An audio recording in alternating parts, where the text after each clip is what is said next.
The views and opinions expressed on this podcast are those of the speakers and do not necessarily reflect those of the ANA or its members. On today's episode of On Scope, JB Smoove and Jarrod Moses join us to get serious about comedy and advertising and how your brand can star in celebrity partnerships. Also, on marketing news you might have missed, Gen Alpha, a $5.4 trillion opportunity? All that next on Scope.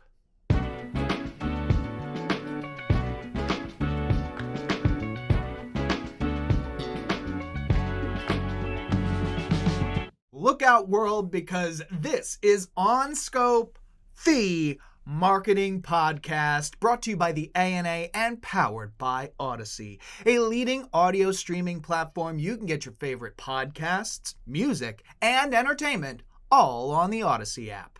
I am your host, Mike Berberich, and with me, as always, producer of On Scope, Ryan Dinger.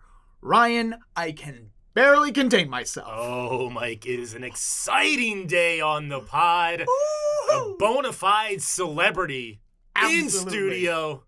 We did it. We did it. This is year one, and we are here. I am losing it. That's good. I'm going to keep you on track. Please do. We got a little bit of business we need to take care of before we get to the main dish. And it is delectable. Oh, my goodness. But first, oh, yeah, it's a little marketing news you might have missed, my friend. Ooh, a delightful little aperitif to get us started. What you got for me this week? That's right, Mike. This week, here's your headline from Marketing Dive. Gen Alpha's $5.46 trillion economic impact. Here's what the numbers say. Trillion with a T? Trillion with a T. Tell me more. Gen Alpha, an age group representing around 2 billion consumers globally, is expected to have an economic impact of $5.46 trillion by 2029, according to data from Acceleration Community of Companies and the University of Southern California, Annenberg. With the oldest members of the generation being 15, Gen Alpha is of increasing importance for advertisers. However, marketers that want to fully capture Gen Alpha's attention must understand the sway the cohort wields within their families and what they expect from brands. The Alpha Rising report was directed by 12 graduate students at USC, studying how the generation interacts with brands. 3 national quantitative surveys were conducted with the help of YouGov. Additionally, researchers spoke with 2 focus groups composed of 22 Gen Alpha consumers ages 11 to 14 and their parents. And they found, Mike, that Gen Alpha has tremendous sway over many aspects of family finances. 1 in 4 parents have added their children as an authorized user on a credit or debit card. 70% of Gen Alpha consumers say they help to keep their family up to date on trends, while 76% say their family values their opinions or ideas on what products, trends, or hacks they've learned online. It goes a little bit deeper. The cohort's level of influence doesn't stop there. 62% of Gen Alpha consumers say they help select what films or movies to watch. 59% help choose meals. 36% weigh in on tech purchases. 54% help decide on fun activities. And 11% voice their opinions on big ticket items, such as cars. That's some pretty interesting data there, right? That is. That's if true. Let me say that. Data. I am a little skeptical of this. I kind of, they say that a lot of the data is coming from these focus groups, and they mention it's with their parents as well, but it's Gen Alpha consumers ages 11 to 14. This feels like a little bit of self-reporting and maybe overhyping the level of influence to me. I am struggling to see how children and teenagers have this much influence. I'm not saying they don't have any influence. I want to be clear. Right. But I'm not a parent. Well, I'll put that out there. But I'm struggling to see how I would care what my 10-year-old thinks about what kind of car I'm going to buy. And I'm with you. We are in the same cohort. Neither of us are parents. But there is something, it's not just some 10-year-old, and you're not just gauging from what a 10-year-old would know. You know what I mean? Like, A, it's your own child. You're going to do insane things for this little being. Yes. But B, you've seen them grow and develop and have their high moments and their low moments. So it's not, I think, the idea that it's just this 10-year-old has an idea of what car they want me to get, I think discounts that irrational, I'll do anything for you connection that I just know that a lot of the parents that I've seen have with their kids. Now, the car thing is a little crazy. The car thing's a little crazy. I'm imagining a 9-year-old like running through Consumer Reports, like, Dad, 2025 Kia.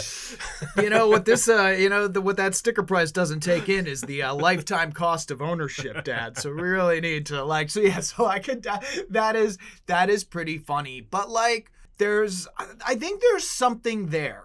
And I think, kind of sadly, kids today are just more savvy and have more access to information of what the heck are you talking about, you 12-year-old? Yeah. Yeah, well, the article itself actually does talk about the how the digital age has sort of ushered in the adultification of childhood, and I do see that to a degree, and it's actually playing out in how Gen Alpha interacts with brands.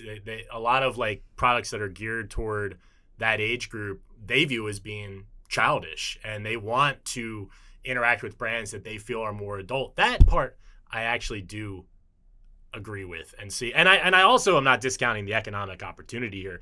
$5.46 trillion by 2029.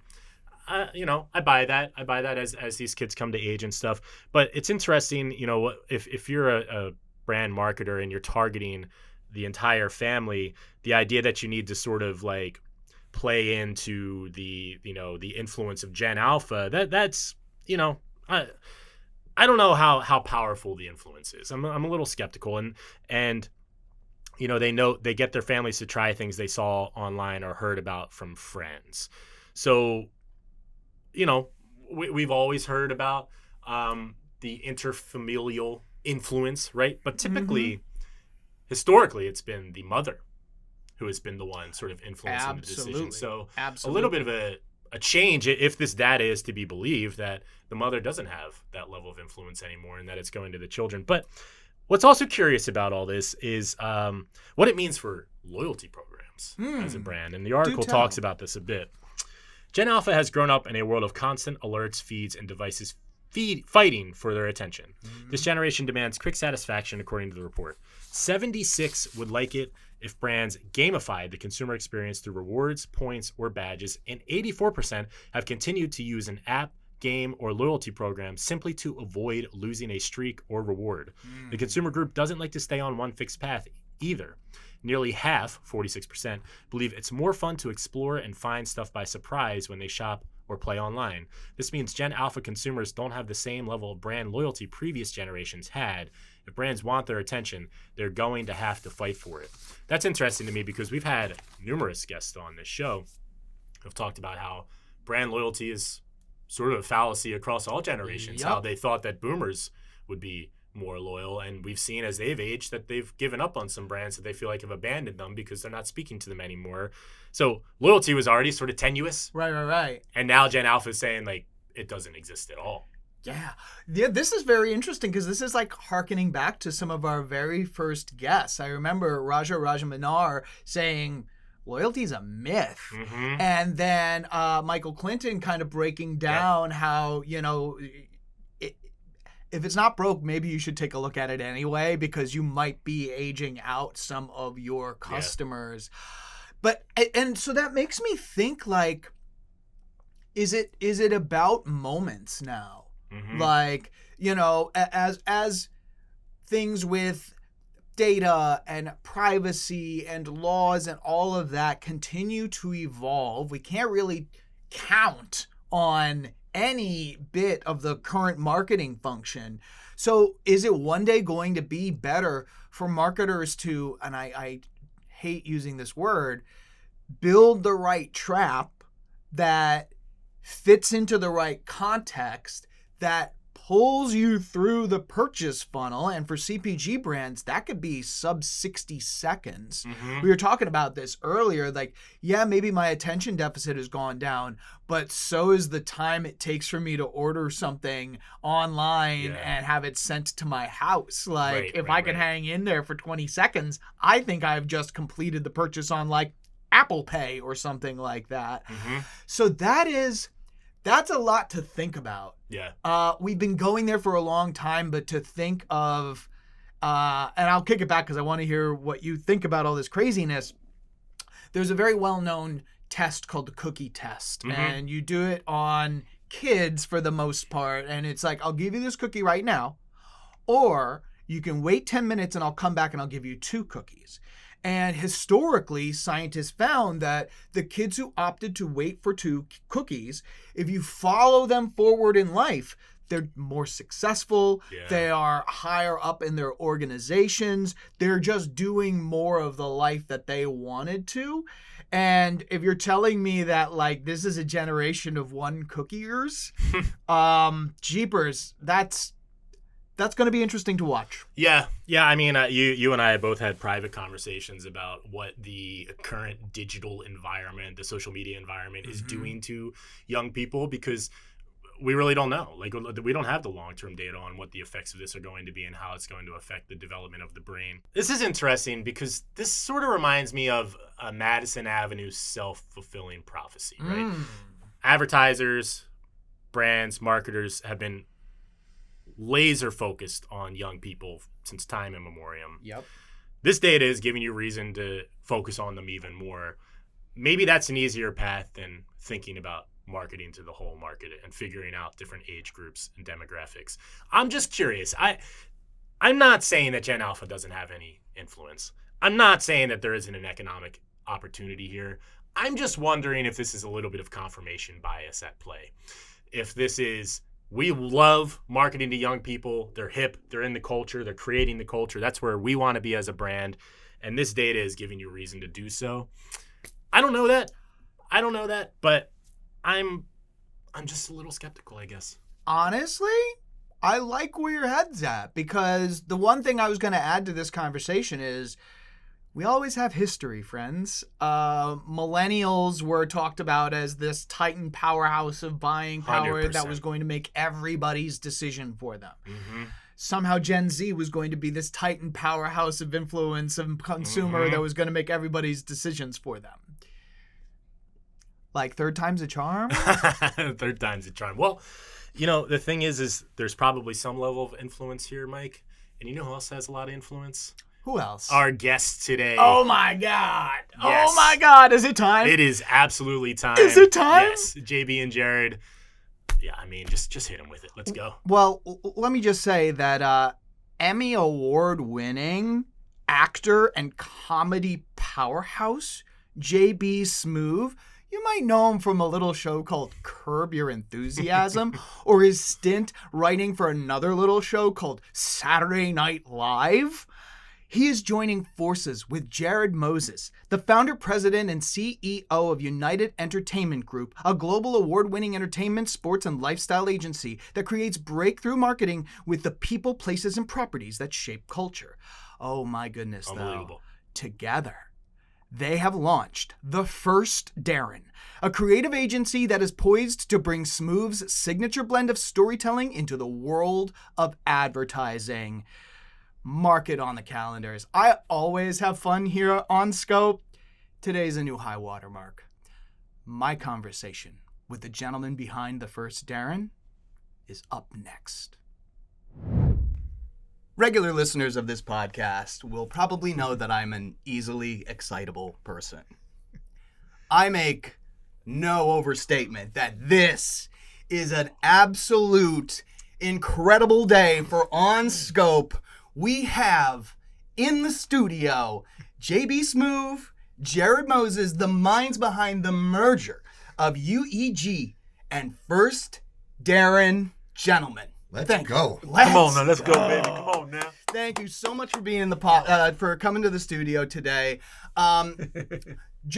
This is so exciting because we're on the very beginning of what promises to be an incredible journey. And what I mean is JB Smoove is getting into advertising. Hey, there's been a moon landing up in here. Yes, Feel sir. me, baby? Yes, Feel me, baby? sir. This is a real one, too. Heck This yeah. is a real one, too. I don't know. I'm not saying the first one was fake. No, I'm no, telling no. you. This right here is going to trump that one. Put it like that. There It's you gonna go. top that one. It's going to, you know, I'm just saying. Stanley Kubrick. And we in color, You too. heard it. You heard it. We in color. We're not Yeah, black and white. man. We in This color. is it. This is right it. here. You ready to jump in the pool? Show. All We're right. in the pool. So, listen, We've seen you in ads before. You know what you're doing about this, but it's a very different thing to start a business. You know what I mean? baby. There's like interests, and then there's some like you're building the foundation. So I would love to just start off by asking, like, what was the gap or the opportunity that you saw in the industry that you thought you could fill with First Darrin? This is just an extension of what I do. I truly believe your personality has got to match your enthusiasm and the things that you want to do in life, and how you can lend yourself to something you love to do anyway. I always say, look, man, when I started doing stand-up, I said to my, sometimes I would walk into a club, you don't got to pay me. I just want to go and do 5 minutes. And then you love enough that you would do it for free. That's your love and it's your heart. Then you take it and you mold it and you start figuring a way how you can make it profitable, how you can make it something that you love to do, but you're having fun. And at the same time, you're growing and you're building something that you can be proud of. But you're also entertaining yourself. So when I decided to dive into the ad world, man, this is a natural transition. What I've been doing all this time has been running a business. The business is JB Smoove. Yes, sir. You know what I'm saying? And if I don't run that business right, I don't go nowhere. I wouldn't be in this position right now to be able to even have an ad agency or have a production company. So I've been planting these little seeds along the way my whole life. Me and this man right here, we agreed that the powers that be had put us together. We met on another campaign, and look, this is destiny. Yeah. This is how it's supposed to be. You plant seeds, you build a relationship. Whether that relationship comes to fruition a week later, a month later, a year later, 2 years later, it don't matter. It's already in process. This was bound to happen. I love that. Jarrod, talk to me about. I feel listen, I love it too. The love is strong. Well, that. You gotta like each other. Yeah. You better like each other. my This goodness. man came to my house, man. Yeah, I came to his I house. fed this man vegan sandwiches. Vegan sandwiches. I like really good sandwiches. And Really good we sandwiches. got drunk on vodka tasting. That's true. Have you heard of a vodka tasting? I honestly Yeah, have not. yeah, I'm not at that Vegan level. sandwiches. And I'm from Philly. I'm a cheesesteak guy. This stuff was unbelievable. That's amazing. Unbelievable. I was converted. That's amazing. Jarrod, can you talk about your kind of half of this vision? Yeah. What is the opportunity that you saw that was so clear here? Yeah, I appreciate the question. I'm an ad guy, and there's a huge hole in the market right now. So A&As, like do some ad stats, right? Hit me. 30% more likely to purchase if there's comedy in your advertising. Okay, stat one. Stat two, 45% of ads in the world try to use comedy. Oh, we're about to get into That's that. It, right? Yeah. Stat three, 50% of copywriting is outsourced at agencies around the world. Okay, so look at that hole. I've got the Pied Piper of comedy as my partner, right? I've got a genius who has a network of creatives ready to go. He makes a phone call, 1,000 people will pick up. So there's a hole. There's a hole in the advertising universe, and there's a desire to bring the best comedic writing in the world to brands. So we see that as an opportunity. As he said, we had a great opportunity working together. Lightning in a bottle, right? Yeah. We said, let's go at this. Yeah. So we're going to hit the market hard, and I think we're going to have a lot of strong reaction from it. Dude, I really don't doubt that's the case. JB, before we move on, because Jarrod just touched on something that is like legitimately one of my biggest, I guess, pet peeves of the industry. But to anybody who thinks JB Smoove getting into the ad game is something that just happened in the last few years, can you set them straight and kind of also explain what the First Darrin, the origin of that? Because this blew my mind when we first spoke. This is something I've been doing for years, man. And like we talked about, I've done so many ads already. And you're talking about punch up writing with my partner Miles and being on set. And to me, it's kind of like when you bring someone into a campaign, you gotta let them do what they do. And I want to make sure I look great. And I make sure I show up for what this could be, and I have a long journey of different campaigns, different spokesperson, ads that I've been a part of, and it has to be unique to my voice. Mhm. Otherwise, you don't get the authentic JB Smoove. You're not getting what you want. It has to mirror what people have seen me do already. I'm not going to show up and be somebody different. I got to show up what is feeding me right now. And I'm a team player also. So for me, it is we get the best out of what you see in your campaign, and I get the best of making sure I satisfy the people who are watching this commercial and says, I love JB, and I love what he attaches himself to. That being said, since I was doing all that behind the scenes, and since I was doing that in front of the camera, it was natural for me to actually start this agency. And I've been sitting on this name. I was gonna say, No. this is like a childhood Oh, dream totally. come true, I right? sat on this name for like at least 10 years. I sat on this name. I said one day, and that's what I mean by planting these seeds. Yes, sir. It's gonna come when it's supposed to come. So I've been sitting on this name, First Darrin, for a long time, and this came from the TV show Bewitched, which had two Darrins on the show. One was named Dick York, and one was named Dick Sargent. And Dick York had back issues; he couldn't continue. And then they slipped us in there with a new Darrin. But everybody loved the first Darrin. Where's Darrin at, man? Then you heard he had back problems and he couldn't continue. But man, that right there was one of my favorite shows. But I'll say that it piqued my interest, the show, of course. But I feel like I've always had an eye for this. I can fix anybody. You know, I can look at you and fix you. I know, I can tell how you hold your posture. I think all these things lend itself to how you can present something to a consumer, a brand, and you gotta be a damn salesman. And I can sell myself, and if I can sell myself, I know I can sell anything, and I can make it look good. Because you know what? All the rules of comedy, it applies to brand work and being an ad man, is listening intently to what people love about you, what they love about your product. Listening intently, and you feed that, and that's what you focus on. You put it all into that. Whatever works is working, man. You don't change nothing. You know, I don't want to go too hard, man, but you slow dance with your lady. You know, and she says she loves you rubbing her lower back. She just loves that little crease, that little pocket between the lower back and the middle back. She loves that. All of a sudden, you start slow dancing with her, holding her shoulders. She's like, "What are you doing?" You know what I mean? And I think people say, "What are you doing?" a lot. When they see a brand, or they see a commercial, what are you doing? Dude. People love this. Why are you changing it up on us? We don't change your consumer. Yeah. You can't get everybody anyway. And I always say that. Why people start changing stuff and they lose the original people and they start gaining new people. You're trying to be greedy, and you're trying to change your brand. You're trying to do this, but you're losing these people, trying to gain these people. You're never going to get everybody buying your product anyway. So you might as well have fun with it and do something aggressive and fun with it. I love it. Be daring, be brave in this new world, but you don't know what's coming. Yes, sir. All this could change, you know, and why not be ahead of the game and be aggressive with it? And I feel like I bring something unique to this, you know. Just because they changed that damn Darrin,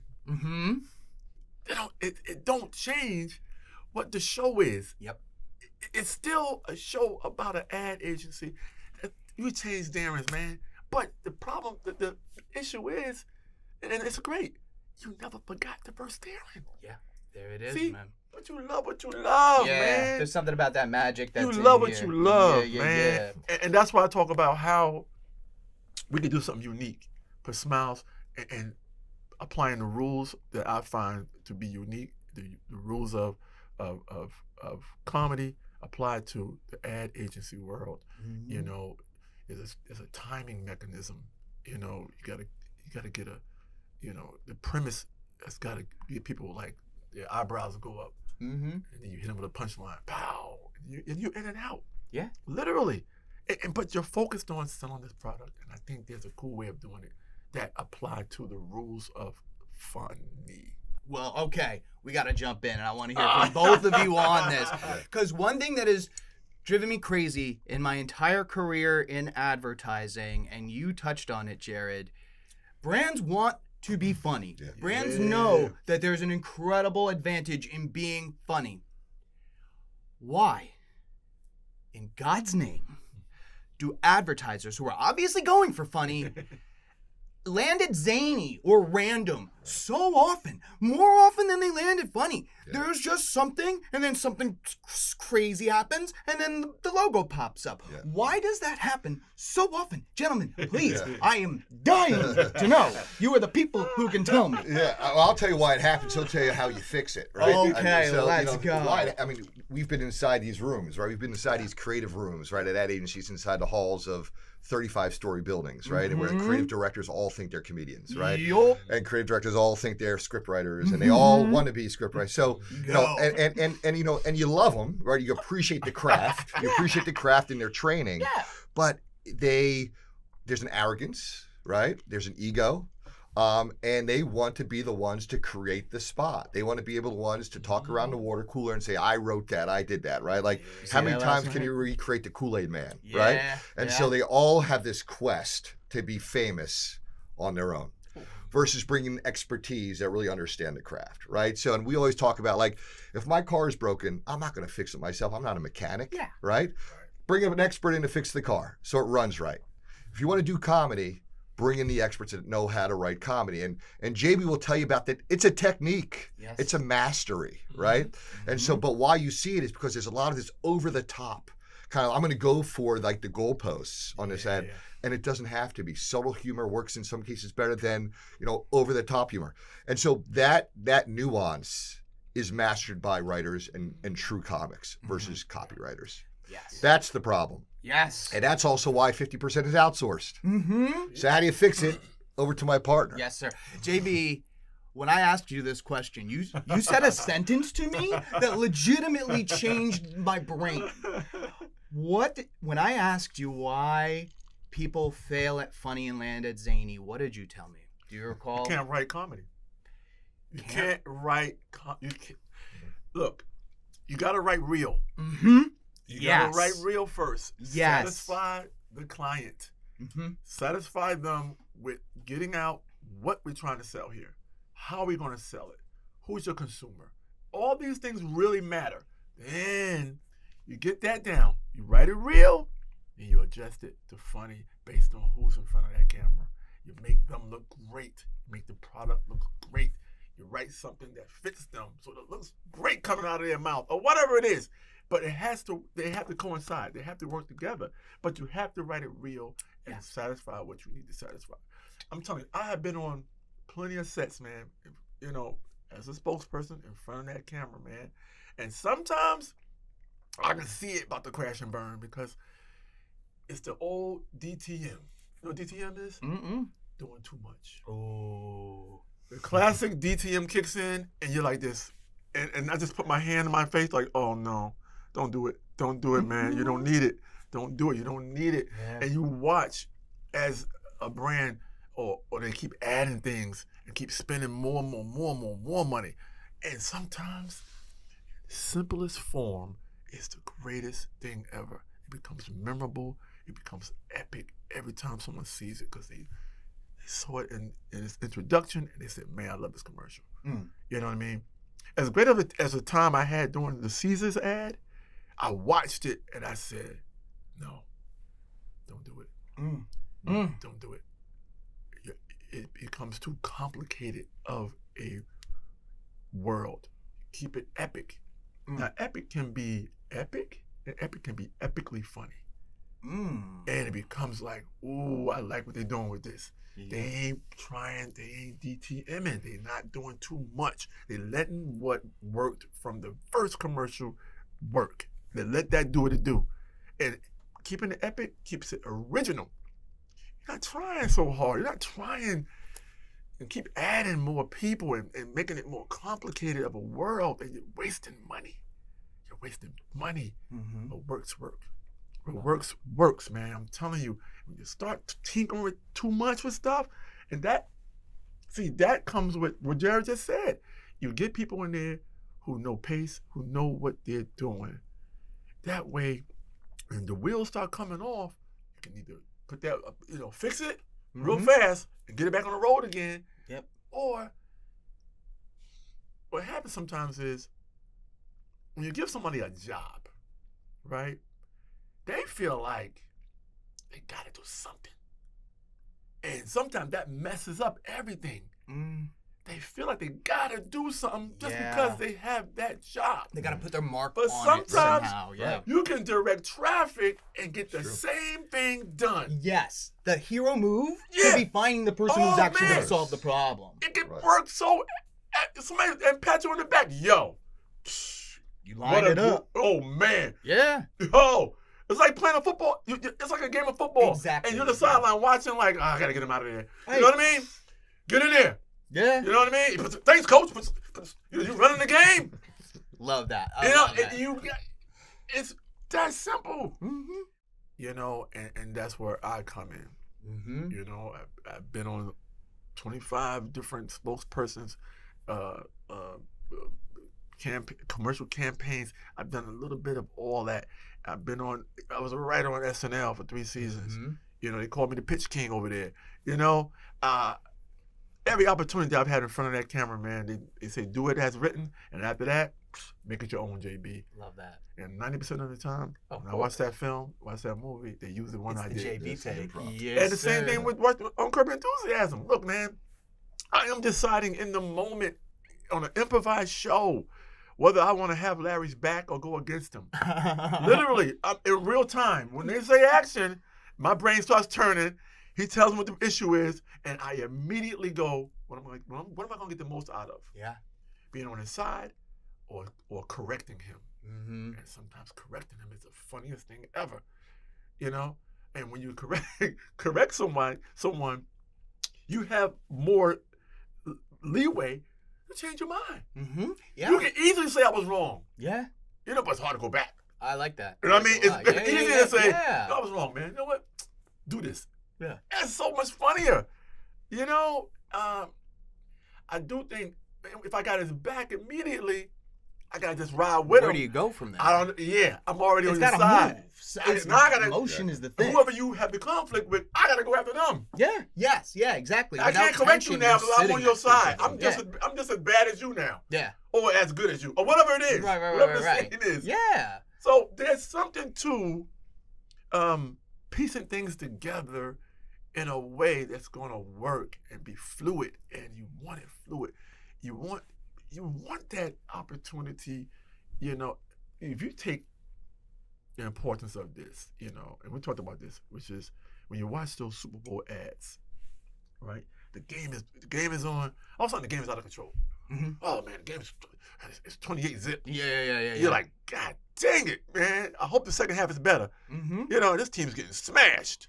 And what do you focus on now? The commercials. Yep. You focus on these amazing ads that are popping up. You're like, man. And now, the new game is the commercials. That's the new game. Yes, sir. That's the second half right there. You waiting for the commercial to come on because this game is over. Now you're locked in on who's going to be the best commercial of this Super Bowl weekend. And you're watching it, and the next day, they put a list from the best to the worst. Yep. And you just want to be the one talked about. And you spend a lot of money for those spots. Yes, a lot of money for those spots. You spend a lot of money to have the spot before you spend any money on the spot. You spend a lot of money to pay for the spot. Therefore, you got to show the hell up, man. You got to make that money work. That money got to come back. Yes, sir. And look, man, we at the very beginning. So our thing is, let's come in. Let's come into that saloon, kick that saloon door open and start blasting. Yes. Let's start blasting. Time to make a name. Let's go, man. So one thing, Jarrod, you touched on this at the very beginning of our conversation, is JB makes a call. Yeah. People come running. Yeah. So I would love to talk about how do you transfer the charisma of a celebrity, of a star, whomever.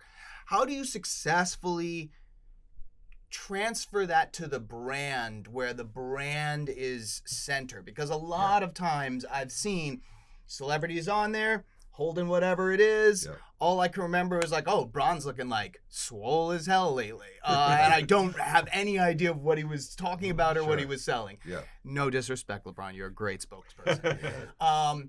How do you transfer that star power to the brand in a way that people are going to buy? Yeah.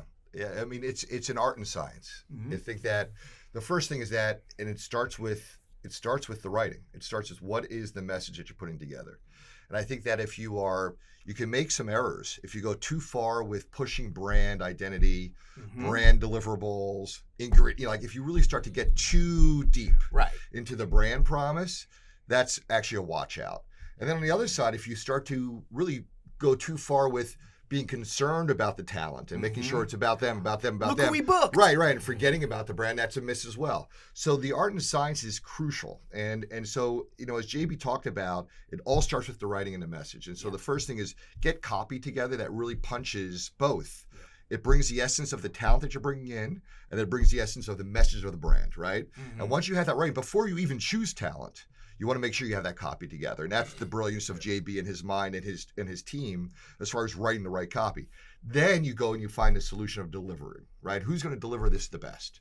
And when you have that conversation with talent, and we've done it 1,000 of times, right? You have to kind of look at the talent and say, what are you in this for? Yeah. Right? Are you in this for yourself to show your muscles? Are you in this for because you truly believe in the product and utilize the product? And you want to kind of go towards that second part. It's the latter. Like they have to authentically believe. Yeah. And then the construct happens. You have JB sit and you talk and you direct and you get their feedback. Now, the other thing, as he mentioned, you never deliver a script 100% to talent and say, deliver this. Yeah. Read this. Right? Take one. It's now let's collaborate. Yeah. Here's the message. Now, why did you hire that person? Because of their essence. And then you punch it up based upon their DNA. Right? So, and then lastly, which is, I think, a forgotten part of the science, which is how you compensate talent. And that actually, wildly enough, lends itself to how they perform.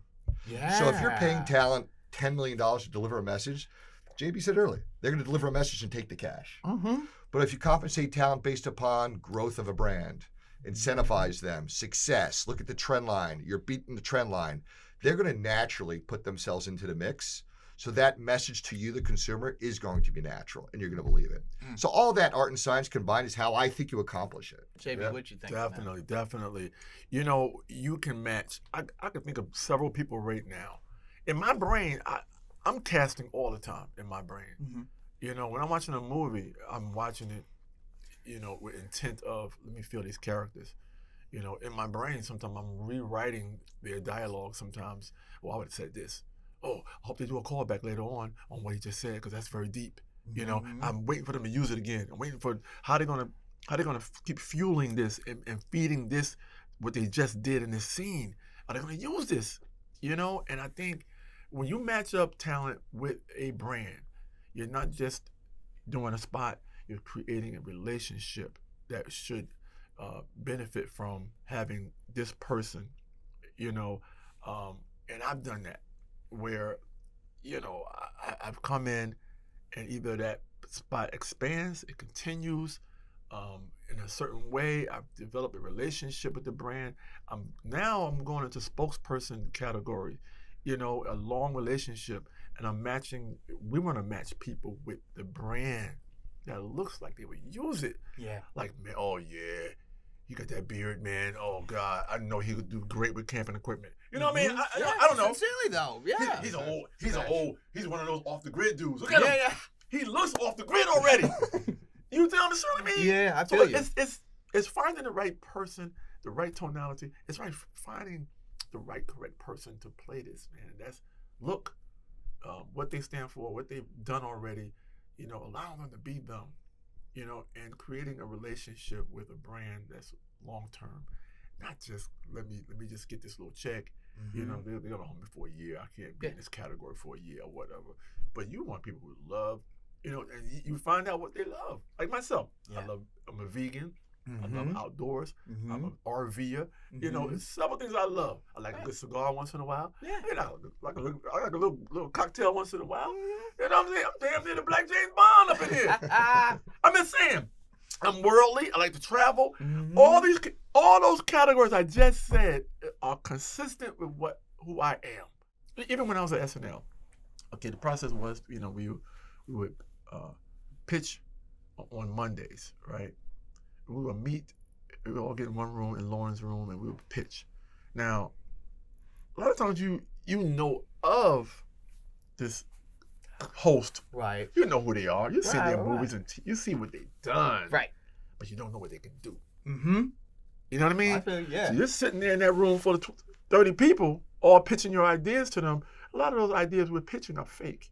We still don't know who the hell you are. Yeah. You know, we don't know you can do a great De Niro impression. We don't know you can, you know. That makes a lot of we sense. don't know what you can do. We don't know you can juggle. We don't Yeah. know nothing. We don't know that your dad was a preacher in a southern church and you know how to do that. Your dad really good. We don't know nothing about your impersonation you can do. We don't know until we sit down with you. You know, being in that room is different.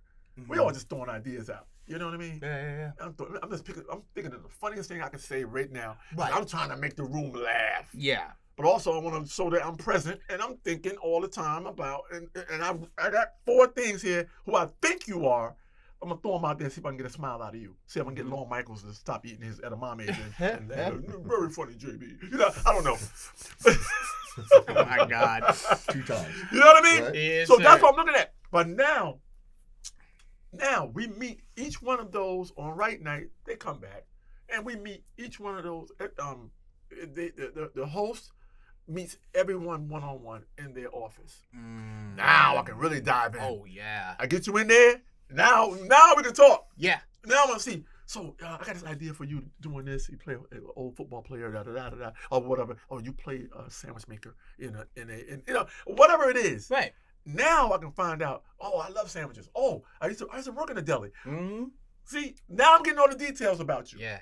That's the same thing I would do if I had a brand. I love that. I want to find out, you have interest in this, so you look good. Yeah. We just finished a luxury car ad. I fucking love luxury cars. I'm a car guy. We produced it. We did everything. We're the agency behind it, everything. And this was before I even had the agency. Right. The relationship was built 2 years ago with these guys. Mm-hmm. It finally happened right on time, right when we started First Darrin. So now, guess what my position now is? I'm the agency. I'm the talent. See, I waited for it, but it still fits who I am.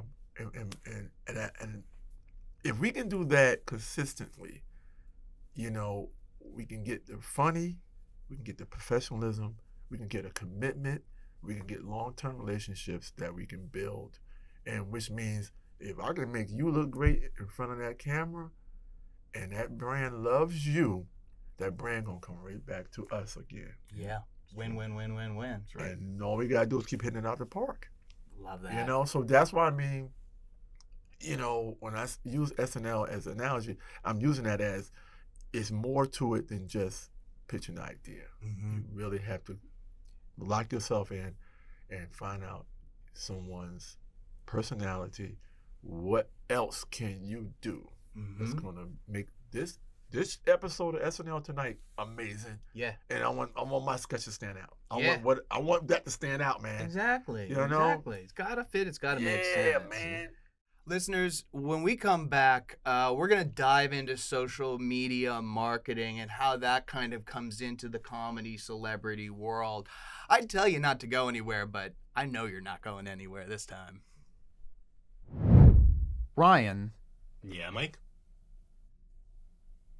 gotta admit, I'm feeling a little down right now. Oh, man, what's going on?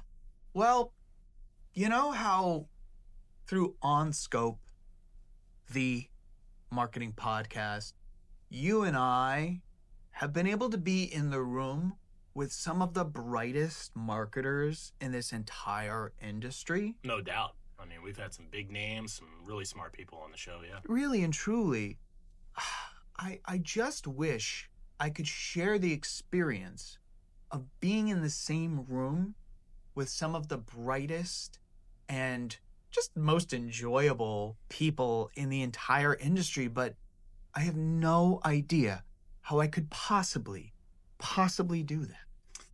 Well, the ANA might have a solution for you, Mike. The who? The ANA. Oh yeah, Yes. that's us, right? That's us. That's who we work for. What are we up to? Well, as it turns out, Mike, the ANA has over a dozen national industry conferences every year Wow. where you can go and be in the same room as the same smart and brilliant CMOs and marketing leaders who we get to talk to week in and week out.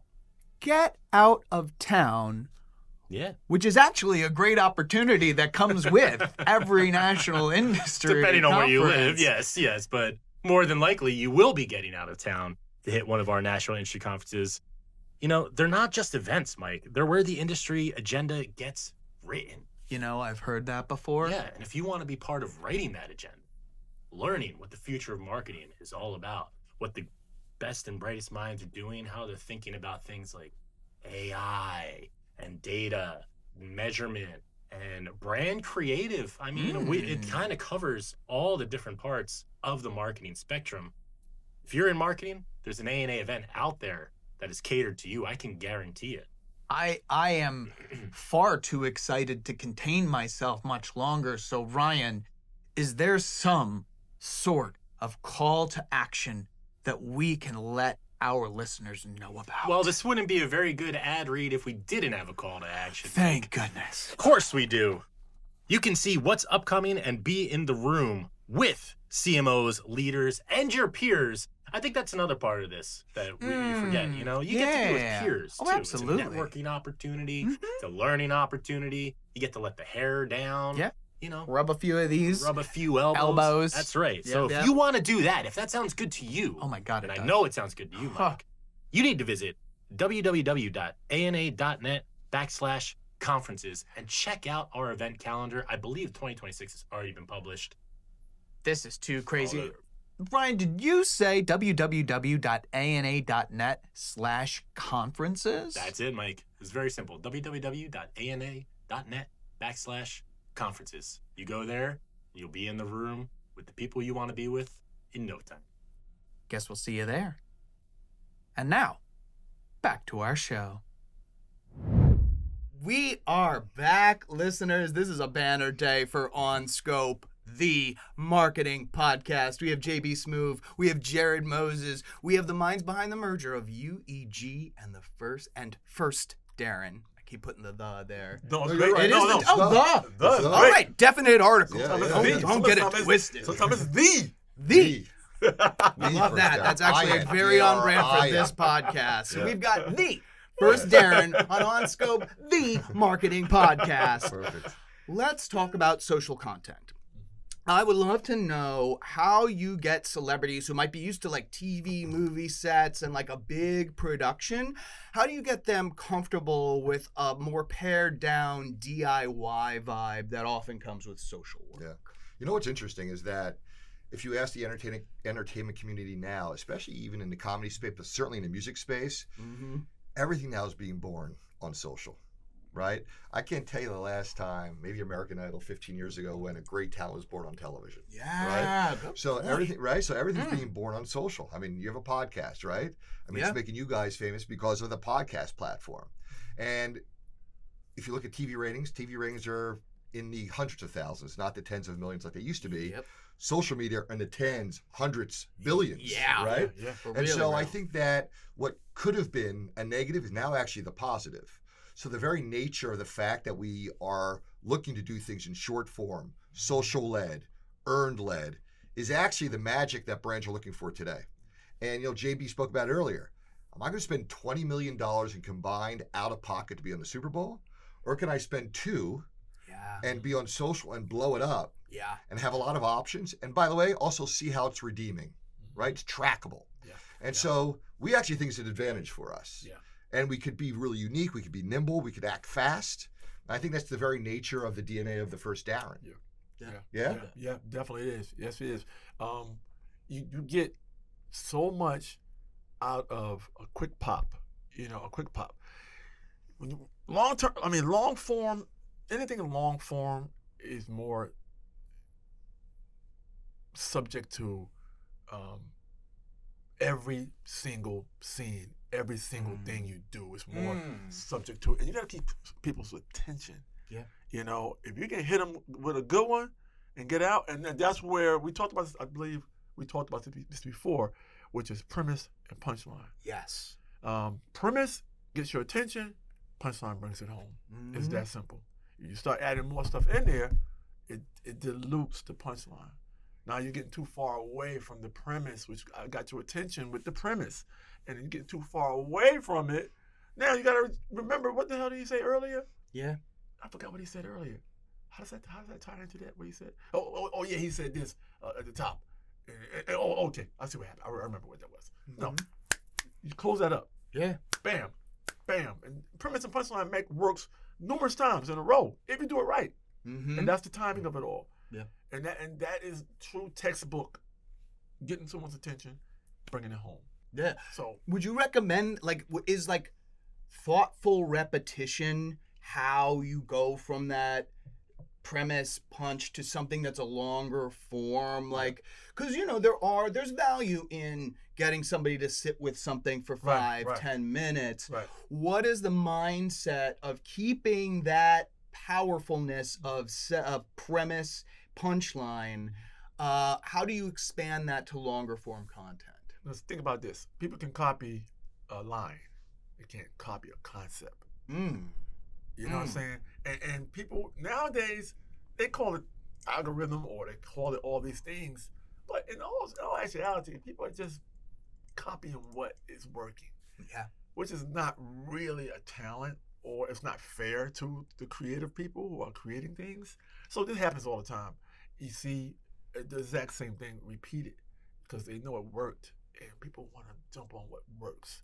They don't want to be original and create something that people can. I'd rather be copied than copy people. Yes, sir. I'm just like that. And that goes with anything. If I'm doing in stand-up world, if I'm doing a bit and I see somebody doing a bit like mine, I can do one or two things. I can say, he stole my bit. Right. Or I can say, all right, I knew one. On to the next one. And a lot of times that's what I do.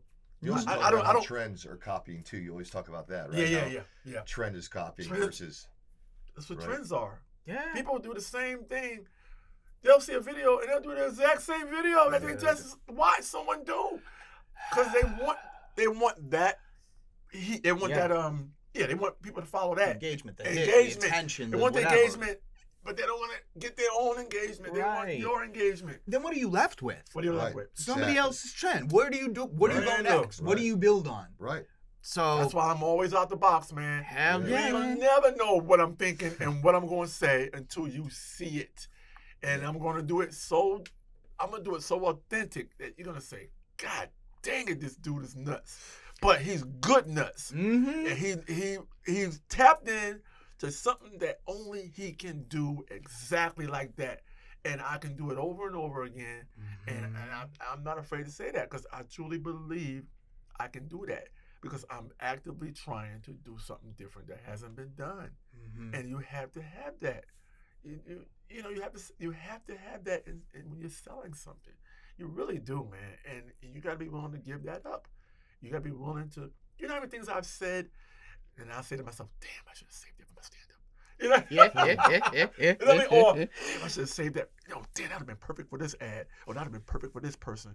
And I give stuff away. If I say something, and I say, damn it, I'm going to give that to so-and-so. He got a bit like that.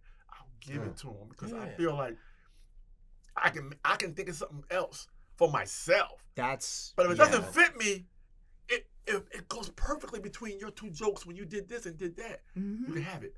Yeah, if you're a true creative soul, are you scared you're not going to have another idea? Are you scared that was your last good idea? Right. No. I write down stuff every day. Same. Every day in my little notes on my phone. I'll think of something. Either it's a great idea for a product, or it's a great idea for a bit, or it's a great idea to add to a campaign, or it's always something. It's not, one dimensional. It's something that that's versatile that I can use, because I'm playing in the moment. Mm-hmm. You know what I mean? As old school as I am, I'm still playing the game in the moment. Meaning I'm only, what do they say all the time? You're only good as your last game. Yeah. So I gotta be present. You know what I mean? And if I can stay present, but still have my sensibilities and things that I believe in, how to do it. If I can always have that ability to go to that, it's hard to beat me. Yes. Because I know what I've been through already. I see the ups and downs of it, but my mind is present, and I'm trying to move. I'm trying to win the race. Yeah. I'm trying to win the race to the next big thing, to the next big ad. I'm trying to make sure I'm ahead of the game. Yeah. If I'm ahead of the game, it's hard to catch up. Yeah. All you can do is copy. Yes, sir. Yeah, and if you're playing your game, who's gonna get in on your game? Who's You gotta gonna do triple down on that. Yeah. Gentlemen, this is literally, I could go on for another 2 hours, but you guys are busy folks. No, we hot now. We hot now, baby. Let's go. Let's keep going. All right. Hour 7. One thing we love to do at the pod is leave our listeners with some advice, some tips, something that they can kind of bring out into the world. So I would like to ask both of you, do you have any practical advice? We kind of talked about where brands get stuck up when they're trying to land comedy, when they're trying to get with celebrities. Besides ringing up the First Darrin, which is the advice.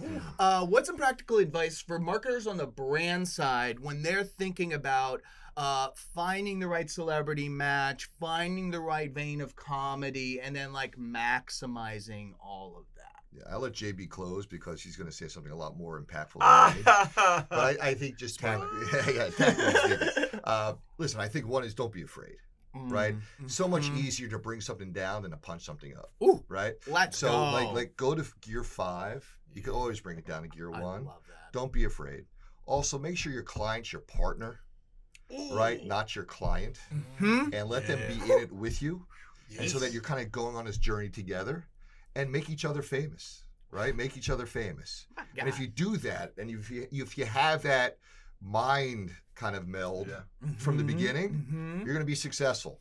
Just don't be afraid and be partners. He's spitting, right? man. Yeah. I always say this, man.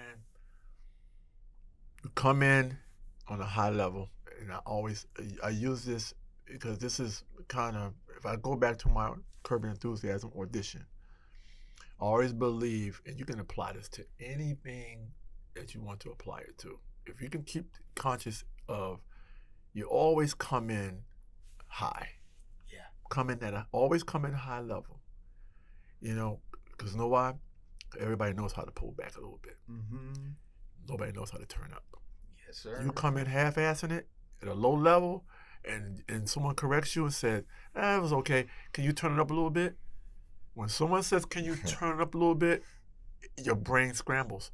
You know why? Because you don't know how high to turn it up. Yeah. Everybody knows how to pull back a little bit. That was great. Can you take 10% off that? You know exactly what to do. Oh, got you. I got you, baby. Say okay, less. Yeah, let's go. yeah. Action. Let's go. But when you come in low, half-assing it, and someone says, you're close, but can you turn it up?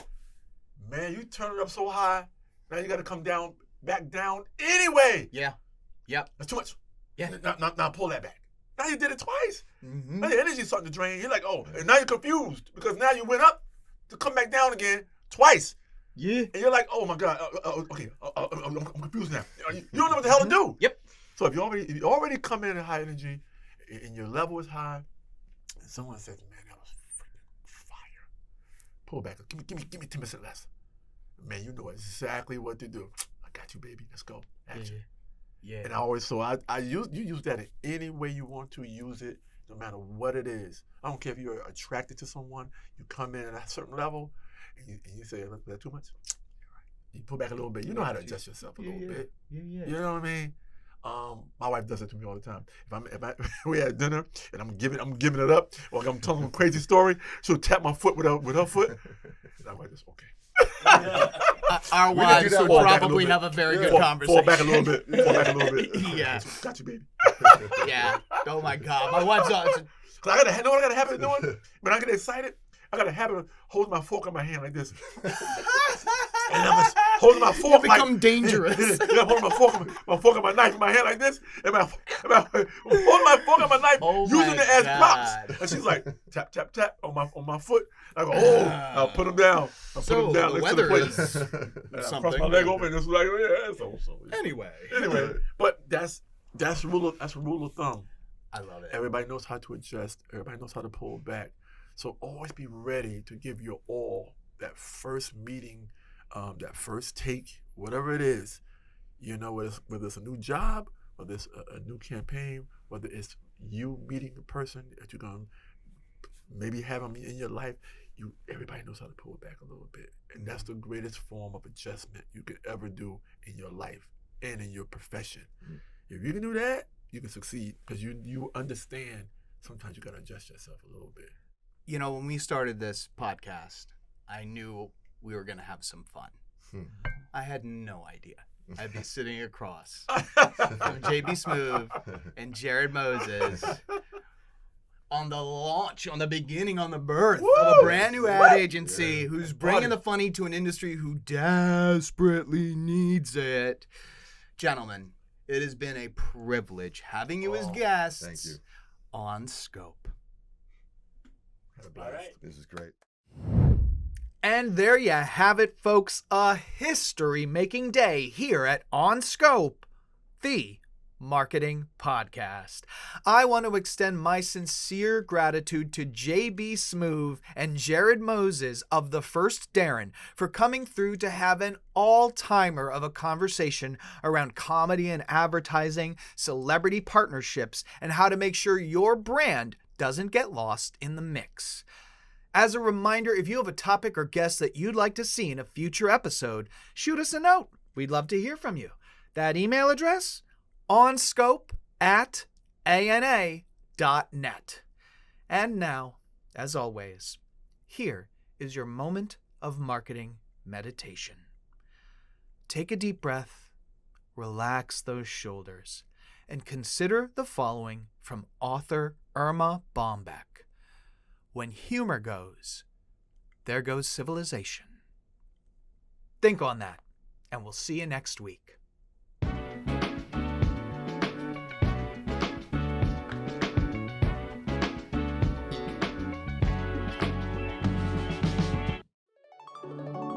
This has been a presentation of ANA Studios.